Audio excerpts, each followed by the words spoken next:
Journey to Lemora, Chapter 5 The Test. I stared at this miraculous glowing door in the middle of the room, completely dumbfounded. Is this really happening? Could Mom really be through this door? I had to find out. I picked up the key on the table and approached the door. Wait, Catty, what are you doing? You don't know what this thing is, or where it goes. Nick cautioned urgently, blocking me from the door. Yes, I do. It goes to Lemora. My mom is waiting for me on the other side. I have to go. I pushed him stubbornly, but he didn't budge. This is crazy. This is crazy, Amber said, pulling on her hair and pinching herself. The house is really haunted. Spirit, please forgive us. Shut up, Amber. It's not a ghost. It's magic. She was never crazy. It's all true, I said in disbelief. You're not really going to open it, are you? Nick asked. I am. I have to. I need to know what happened to my mom.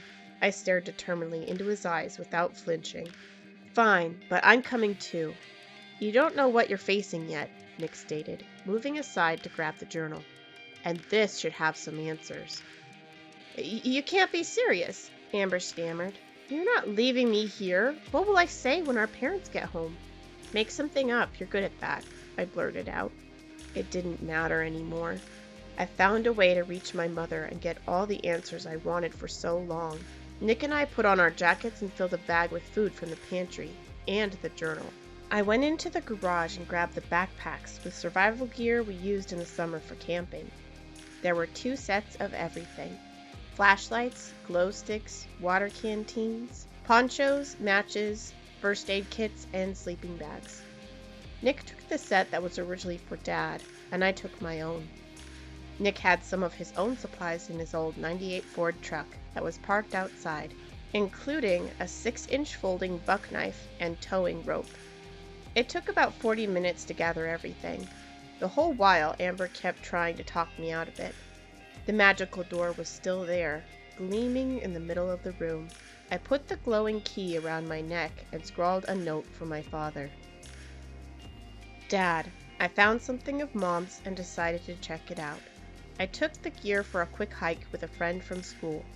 I remember what you taught me. Don't worry about me. I'll return soon. Love, Catty. Lies. I never lied to my dad. It felt unnatural. I knew Dad wouldn't be satisfied with this note. In fact, he would be furious. But it was better than leaving without saying anything, the way Mom did. Nick put his hand on my shoulder. Are you sure about this? Yes. I have to know the truth. This isn't happening randomly either. I have to go now. I can feel it, I said, trying to work up my nerves. Everything else seemed so unimportant compared to this. Okay, let's do this. Wait! Amber emerged from her room with a bag of her own. I'm coming too. You are? Why? I asked.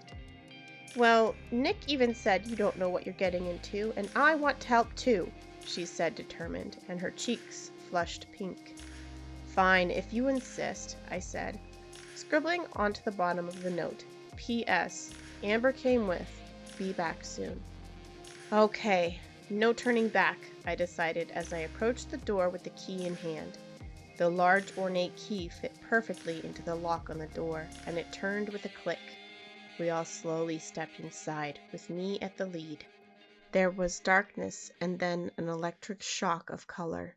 I felt the ground beneath my feet, but only saw the swirling colors around us. It was as though we were floating through space. Each step felt more and more disorienting. I couldn't tell which direction we were heading to, what was up or what was down. All of my senses were thrown into complete disarray. It was as if I saw every color and tasted every flavor. I smelled and felt and heard everything all at once. My body lurched as if to say, "Turn back." I steeled my nerves as I took one step after the next, covering my ears and easing my breathing to soothe my overloaded senses. Then, without warning, the colors vanished. Everything went pitch black, and the 3 of us waited without making a sound. Welcome to the eternal sanctum, a strange voice echoed throughout the darkness. We kept walking forward, unsure of where we were going. I followed the sound of the mysterious voice until we saw a light in the distance.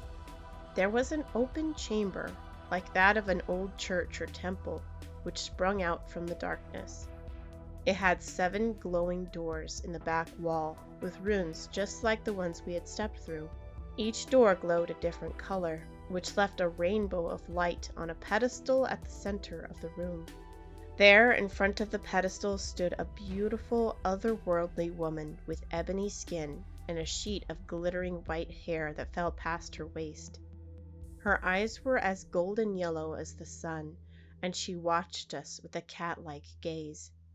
The gown she wore was a bluish silver with folds of rainbow luminescent fabric like I'd never seen before. She held a staff which had a rainbow of gemstones along the side of it. I am Imani, the gatekeeper. This is a holy place, and only the worthy may pass. Tell me, are you worthy? The woman beckoned in her deep, silky voice. I don't know. My name is Catty, and I'm looking for my mother. She disappeared 10 years ago and left behind this, I explained, holding up the glowing key. I think she came through here. One of the doors also glowed with runes in a corresponding violet color. It looked exactly like the one we stepped through before. Was there more than one purple door my key matched with? Or was this the same one? I tried not to think too hard about how it could be in front of us when we just walked through it. Imani looked over us skeptically. I see you have the key of the Dreamwalker, but are you worthy of wielding it? I need to know, child. If you are faced with your darkness, will you be able to resist it? Look into my eyes, Imani demanded, stamping her staff on the ground, causing an echo in the chamber. Her yellow eyes flashed, piercing right through me, deep down past my flesh and bone and into my very soul. I saw the darkest parts of myself.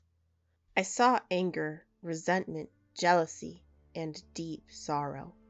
I felt this overbearing pain, the pain of being abandoned by someone I loved, my greatest fears rising. My shadow began to twist its way around me, and I stood frozen in horror. No, I could fight this. I had things to live for, things that made it all worthwhile. I still had someone who loved me. I focused on my memories that made me feel alive. Mom reading stories to me, Dad taking me hiking in the mountains, hanging out with Nick and Amber. Nick and Amber were both frozen in place, bewildered looks upon their faces. Clearly, they too had looked into her mesmerizing yellow gaze. Whatever she had done to me, she must have done to them as well. Well done, Imani beamed, smiling. You have all passed the first test. Through this door you will find what you seek. Your will is strong. I place Lemora's fate with you. The mysterious woman bowed before us, and the door with the purple runes opened. Hello, my name is Ella, and welcome to my channel. Here I'll be sharing with you my stories, artwork, animations. If you enjoy my content, please support me by clicking the like button, subscribing, sharing, or ringing the bell for notifications. Links to my website and social media are below. I will be releasing content in sequential order, so please check for new chapters each week.